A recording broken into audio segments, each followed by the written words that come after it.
Hello friend, मैं आनंद राज।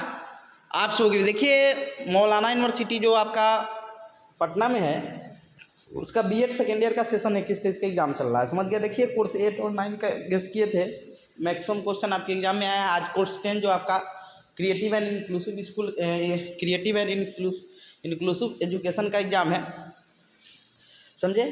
तो ये आपका 40 नंबर का पेपर होता है, समझ गए। इसमें आपका 2 घंटा टाइम मिलेगा। 6 क्वेश्चन में आपका 3 क्वेश्चन जवाब देना है, समझ गए।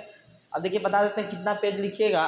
तो देखिए, आपका पेज तो मिलेगा जो 32-34 मिलता है उतने, लेकिन आपको 2 ही घंटा है, समझ गए। तो आपको जो आप लिखते थे 35-35 मिनट दीजिएगा, 40 मिनट भी दे सकते हैं, क्योंकि 2 घंटा है तो 120 मिनट आपको मिलेगा। 40 मिनट में जितना पेज आपका 6, 7, 8 जो पेज लिखा है उतना कोशिश कीजिए, क्योंकि 3 क्वेश्चन आपका लिखना है।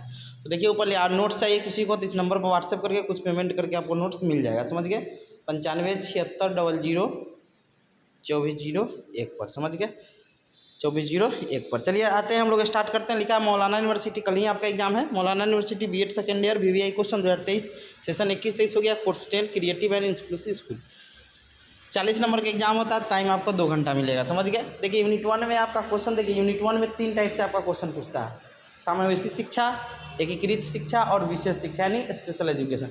इतना पढ़ लीजिएगा, आपका बन जाएगा। तो तीनों पढ़ ली, समावेशी शिक्षा तो पढ़ ही के जाइएगा। तो एकीकृत शिक्षा से आप क्या समझते हैं? विशिष्ट शिक्षा, उसी को विशेष शिक्षा भी बोलते हैं। एकीकृत शिक्षा तथा समावेशी शिक्षा में अंतर स्पष्ट करें। दूसरा क्वेश्चन है, समावेशी शिक्षा से आप क्या समझते हैं? इसका अर्थ, प्रकृति, क्षेत्र, ये सब लिखना है। और एक्स्ट्रा में क्वेश्चन है आपका, विशेष शिक्षा से आप क्या समझते हैं? नहीं, इसी को विशिष्ट शिक्षा भी बोलते हैं, इसी को हम लोग विशेष शिक्षा कहते हैं। तो ये स्पेशल एजुकेशन इतना पढ़ लीजिएगा, आपका यूनिट 1 कंप्लीट हो जाएगा। यूनिट 2 में आपका विशेष आवश्यकता वाले बालक या इसी में आपका प्रतिभाशाली बालक भी आ जाएगा, समझ गए।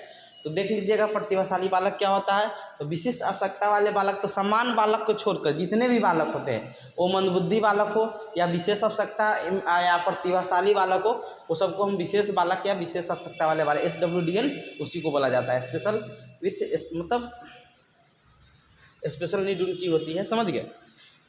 और इसमें एक श्रवण बाधित देख लीजिएगा, समझिए। श्रवण बाधित मतलब देखिए, दृष्टिबाधित पूछा हुआ था, इस बार आपका श्रवण बाधित बच्चा आ जाएगा कि श्रवण बाधित बच्चा का क्या क्या लक्षण होता है, इसका शैक्षिक मतलब शैक्षिक प्रावधान इसका कैसे कीजिएगा, समझ गए। तो क्वेश्चन है, श्रवण बाधित विद्यार्थी से आप क्या समझते हैं, इसके शैक्षिक प्रावधान कैसे करेंगे।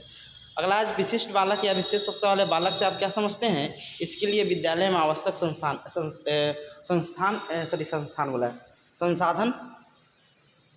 संसाधन की व्याख्या करें। यानी जैसे मान लीजिए दृष्टिबाधित होगा तो उसको ब्रेल लिपि चाहिए, श्रवण बाधित के लिए टेप आता है, समझ गए।